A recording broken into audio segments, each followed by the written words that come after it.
Joe Biden voted and helped lead the effort for the war in Iraq, the most dangerous foreign policy blunder in the modern history of this country. Joe Biden voted for the disastrous trade agreements like NAFTA and permanent normal trade relations with China, which cost us millions of jobs. You think that's going to play well in Michigan or Wisconsin or Pennsylvania? You know, Joe Biden has been on the floor of the Senate talking about the need to cut Social Security or Medicare or Medicaid. Joe Biden pushed a bankruptcy bill, which has caused enormous financial problems for working families. So if we're going to beat Trump, we need turnout. And to get turnout, you need energy and excitement.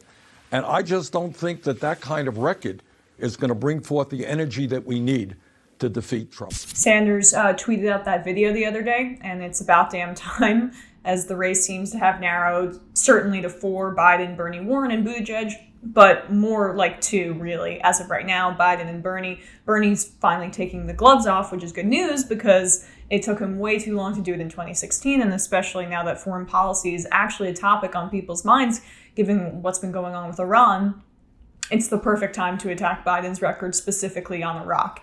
A reminder, Bernie voted against the Iraq War and Biden voted for it. And this differentiator is becoming increasingly important, just also from a strategic point of view, as the Iowa caucuses are less than a month away, which is crazy. The attacks from Sanders come as polls suggest he and Biden are both in contention to win Iowa's caucuses and New Hampshire's primary. A CBS News YouGov poll of likely Iowa Democratic caucus goers released on Sunday showed the 2 candidates knotted in first place at 23%, along with former South Bend, Indiana Mayor Pete Buttigieg. Another Iowa poll from Emerson College released last month showed Biden and Sanders in a statistical tie with 23% and 22% support, respectively. Public polling in New Hampshire, which holds its primary on February 11th, shows a similar rivalry between the two.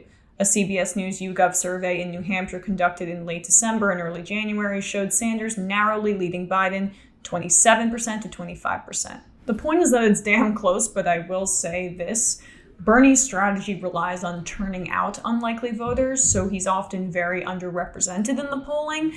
It was the same dynamic we saw in 2016 in states like Michigan when he was down like 20 points and then he came back to win it, and caucus states. And it was the same strategy that AOC used in her primary, which is why she was down 18 points going into election day in polling. So anything can happen. But I do think that the dynamic helps him significantly in both Iowa and New Hampshire because, one, you know, it helps him in the caucus states. Iowa's a caucus state, so that's good. And 2, New Hampshire is open or mostly open. A registered Republican can't vote in a Democratic primary and vice versa, but if you're not registered in the opposite party, you're good. And I can totally see that benefiting Bernie Sanders, let alone the fact that he won last time, and let alone the fact that his home state is down the road. And again, as foreign policy is at the forefront of Americans' minds, it's the perfect time to hammer Biden on this. Biden has sought to use the killing of Iranian General Qasem Soleimani to talk up his foreign policy experience, first as a member of the Senate Foreign Relations Committee and later as vice president. It's not to suggest I haven't made mistakes in my career, but I would put my record against anyone in public life in terms of foreign policy, Biden told supporters at a campaign rally in Des Moines, Iowa on Saturday. Biden really just has a Trumpian gene in him. He thinks he can just blow by things by being confident, but I'll take you up on that, Joe. Please do put your foreign policy against Bernie Sanders. I'd like to see how that works out.